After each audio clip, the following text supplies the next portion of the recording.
ఈయన జైలుకి వెళ్ళి వచ్చారండి చంద్రబాబు నాయుడు గారు. అంటే మీరు జైలు శాఖ అన్ని కూడా చూసుంటారు అప్పుడు.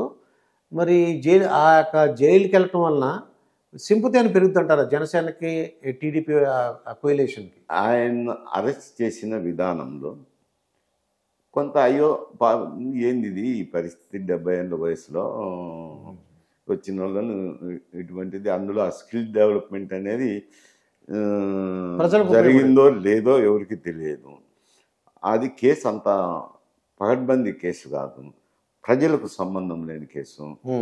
అందులో స్కిల్ డెవలప్మెంట్లో నైపుణ్యం పొందిన చాలామంది ఐటీ విద్యార్థులకు వాళ్ళు ఉద్యోగాల్లో చేరినారు. ఉద్యోగాల్లో చేరి అందుకే ఇక్కడ ఆయనకు మద్దతుగా ఉద్యమం నడిచినప్పుడు, అజిటేషన్ జరిగినప్పుడు ఈ హైదరాబాద్లో ఎక్కువ జరిగింది. హైదరాబాద్లోనే జరుగుతుంటే వాళ్ళు కూడా టీఆర్ఎస్ వాళ్ళు కూడా మాట్లాడి మళ్ళీ నోరు కరుచుకున్నారు అనుకోండి. మీరు పోయి అక్కడ చేసుకోండి, ఇక్కడేం పని అని ఒక మాటని మళ్ళీ సర్దుకున్నారు. దాన్ని రెక్టిఫై చేసుకున్నారు. రెక్టిఫై చేసుకునే దానికి ప్రయత్నం చేసినారు, కానీ అప్పటికే నష్టం జరిగిపోయింది రండి. అట్లా ఎందుకు హైదరాబాద్లో జరిగింది అంటే అక్కడ ఐటీ సంస్థలన్నీ అప్పుడు ఉమ్మడి ఆంధ్రప్రదేశ్ ఉన్నప్పుడు ఇక్కడే స్టార్ట్ చేసినారు కాబట్టి ఈ సంస్థల్లో పనిచేస్తే హైదరాబాద్లో ఎక్కువ మంది ఉంటున్నారు. వాళ్ళంతా మద్దతు ప్రకటించినారు కదా. దానివల్ల ఏమైంది, ఆ అరెస్ట్ అక్రమమైన కేసు అనేది ప్రజల్లో ఒక విధమైన ఇంతమంది పిల్లలు చదువుకున్నారంటే వీళ్ళు ప్రతి పల్లెలోనూ ఉంటారు కదా ఎవరో ఒకరు స్కిల్ డెవలప్మెంట్ చదివి తర్వాత ఉద్యోగం సంపాదించుకున్న వాళ్ళు ప్రతి పల్లెలోనూ ఉంటారు.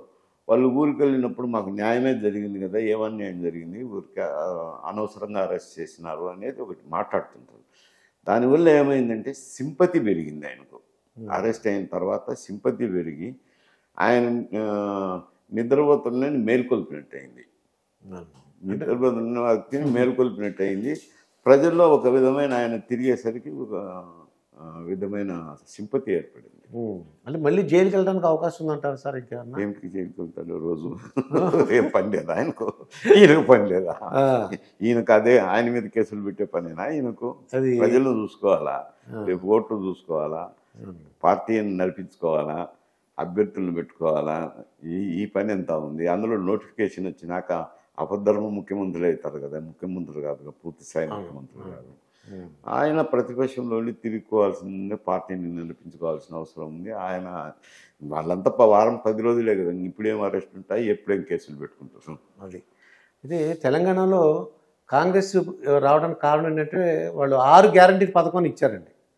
ఇప్పుడు చంద్రబాబు నాయుడు గారు సూపర్ 6 అని పెట్టారు, 6 పథకాలు. మేము అంటే దీని ఎఫెక్ట్ ఉంటుందంటారా? ఈ కాంగ్రెస్ ఎఫెక్ట్ అంటే ఈ 6 గ్యారెంటీల పథకం యొక్క ఎఫెక్ట్ ఏపీలో కూడా ఉంటుందంటారా? బస్సు ఫ్రీ అని ఇక్కడ కొన్ని పథకాలు ఏదైనా ఎన్నికల మేనిఫెస్టోలో ఎవరైనా పెట్టుకుంటారు. ఆ ఎన్నికల మేనిఫెస్టోనే చూసి ప్రజలు వేస్తారనే ఇది వేరు సమస్య. ఎక్కువ వాళ్ళు పార్టీ పనితీరు పైన వాళ్ళు అవకాశం ఇస్తారు. దానికి ఎందుకంటే ప్రభుత్వంలో ఉన్నప్పుడు ప్రభుత్వం తరపున పనిచేసేటప్పుడు కొంత అసంతృప్తి అనేది నీడ మాదిరి వస్తుంటుంది. మనిషికి నీడ ఎన్నంటి వస్తుంటుందో అటు వెన్నంటి అది ఎంత తక్కువ ఉండేటట్టు చూసుకోవాల్సిందే, కానీ అసంతృప్తిని అది ప్రభుత్వంలో పనిచేసేవారి బాధ్యత. అక్కడ కూడా ప్రభుత్వ పనితీరు పైనే ఎక్కువ ఉంటాయి, కానీ ఈయన గ్యారెంటీల మీద ఏదో ఓట్లేస్తారని కాదు. అవి వాళ్ళు ప్రజలకు మేము వస్తే అధికారంలోకి వస్తే మేము చేస్తామనేది చెప్పుకోవాల్సిన అవసరం ఉంటుంది. దానికి కావాల్సిన ఆర్థిక పరిస్థితులు అవన్నీ చూసుకొని వాళ్ళు అనౌన్స్ చేసుకొని, ఎందుకంటే వచ్చిన తర్వాత ఇప్పుడు ప్రజలు ఊరుకోరు. ఎవరైతే ఇప్పుడు 6 గ్యారెంటీలు ఇక్కడ తెలంగాణలో పెట్టినారో 6 గ్యారెంటీలు వాళ్ళు అమలు చేయాల్సిందే కదా. చేస్తారనుకోండి, ఒక నెల అటో ఇటో చేస్తారు, అది వేరు సమస్య.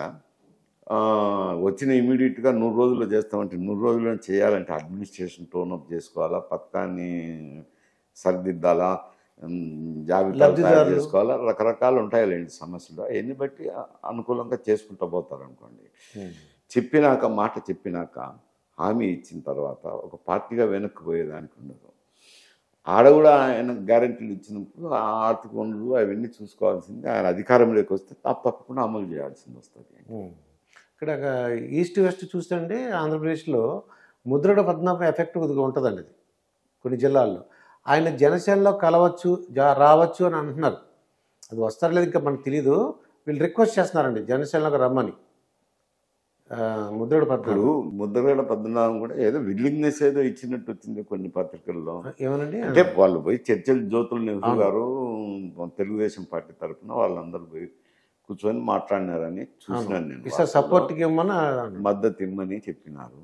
ఇప్పుడు బాలశౌరి కూడా ఒక ఆయన రాజీనామా చేసి పోయి చేరినాడు కదా జనసేనలో. అవునండి. చేరొచ్చు, తప్పేముంది, దానికి ఏముంది, ఎప్పుడో అవుతుంది. సరే అందం ప్రజలందరూ చేస్తానేటప్పుడు మనం కూడా ఏం సపోర్ట్ చేస్తే తప్పే ఉంది అని అంటాం. ఇప్పుడు ఆయన ఏమో వైఎస్ఆర్సీపీకి పోలేడు కదా, అవునండి, పోయి వెళ్ళలేడు, అందువల్ల ఏమి చేయొచ్చు కూడా అంత చేయొచ్చు కూడా. అప్పుడు ఎఫెక్టివ్ ఉంటుందంటారా? అంటే ఎంతో కొంత నాయకులు చేరినాక ఉంటుంది, పూర్తిగా దానివల్లనే వస్తుందని నేను చెప్పలేను కదా. ఇంకా తెలంగాణ ఎలక్షన్స్ చూద్దాం సార్. రేవంత్ రెడ్డి గారు సీఎం అయ్యారు. కాంగ్రెస్ అంటే మీకు సంబంధం లేకపోయినా మీకు అనుభవజ్ఞులు కాబట్టి అడుగుతున్నాను అన్నమాట. ఈయన 5 years సీఎంగా ఉండడానికి అవకాశం ఉందంటారా? అంటే ఈ కాంగ్రెస్లో ఎప్పుడు ఒక సీఎం అయ్యారు అనుకోండి. కాదు, నేను జోస్యాలు చెప్పేవాడిని కాదు కదా. జోస్యాలు జనరల్గా కాంగ్రెస్ వాళ్ళకు 69 వచ్చినాయి, వీళ్ళకు 6 సీట్లేమో తక్కువ వచ్చినాయి. రేపు పొద్దున భవిష్యత్తులో వాళ్ళ విధానాన్ని బట్టి ఉంటుంది. వాళ్ళ పార్టీ కాంగ్రెస్కి 64 వచ్చినాయండి, ఒకటిలో సిపిఐ వచ్చారు 65 అనుకోండి. 65 వచ్చినా 65లో నారో మెజారిటీ ఉంది అని అంటారు. రేపు పొద్దున భవిష్యత్తులో ఏమవుతాయో పార్టీలు మనవాళ్ళు అంటే కాంగ్రెస్ వాళ్ళే దీంట్లో అంటే ఆ సంస్కృతి అలా ఉండేదండి, మా మనసులో అందరూ ఉండిపోయింది. అది ఇప్పుడు 10 ఏళ్ళు వాళ్ళు అనుభవించినారు కదా, అనుభవించినప్పుడు కొంచెం అసంతృప్తి ఉన్నా సర్దుకొని పోవచ్చు. మరి భవిష్యత్తులో అది వాళ్ళ పార్టీని నడిపించుకోవాల్సిన బాధ్యత అందరి మీద ఉంటుంది, క్యాబినెట్లో ఉండే నాయకులందరి మీద ఉంటుంది. అయితే మీరు మినిస్టర్గా ఉన్నారు కాబట్టి అడుగుతున్నానండి. ఇంకోటి ఏంటంటే ఈ మేడిగడ్డ కుంగిపోయింది, వంగిపోయింది అన్న అటువంటి దానివలన ఈ కేసీఆర్ కానీ కేటీఆర్ కానీ ఎఫెక్ట్, హరీష్ రావు గారికి అటువంటి ఎఫెక్ట్ అంటే జైలుకి పంపించడం కానీ కక్షపూర్తి చర్యలు అలాంటివి ఉంటాయంటారండి? అంటే అది కచ్చపూరితమైనటువంటి అదే కుంగిపోయింది కదా, కుంగింది. నాసిరకం పనులన్నీ సెంట్రల్ వాటర్ కమిషన్ నుంచి వచ్చిన ఒక నిపుణుల బృందం కూడా మేము సలహాలు ఇచ్చినా ఆ సలహాలు పాటించకుండా వారి ఇష్ట ప్రకారం చేసినారు కాబట్టి ఈ పరిస్థితి ఉంది. ఇప్పుడు దాని మీద ఈడీ కూడా ఎంక్వైరీ జరుగుతాను, ఎన్ఫోర్స్ డిపార్ట్మెంట్ వాళ్ళు కూడా ఎంక్వైరీ జరుగుతుంది. ఎంక్వైరీ జరిగినాక దాన్ని బట్టి ఏమేమి కేసులు ఉంటాయో, అంటే జైలు పంపిస్తారంటే నేను ఎట్లా చెప్పగలను. అంటే వీళ్ళు వదిలేస్తే వదిలేచ్చాడు, మనవాళ్ళు పోనీ సరే తెలంగాణ దిగొచ్చిన వాడు కదా, తప్పు నిజంగా తప్పు జరిగింది అనుకో. ఆయన తెచ్చింది ఏదేముంది, ప్రజలు ఆమె సోనియా గాంధీ ఇచ్చింది, మాకందరికీ తెలిసిందే కదా ఈ సత్యం. అంటే ఈయన కష్టపడి తెలంగాణ సంపాదించింది, తెలంగాణ చెమట వచ్చి మట్టి మోసినడే కదా. నువ్వు నా దగ్గర వచ్చి అటువంటి మాటలు మాట్లాడుతా, ఆమె సోనియా గాంధీ ఇవ్వదలుచుకున్నది ఇచ్చింది.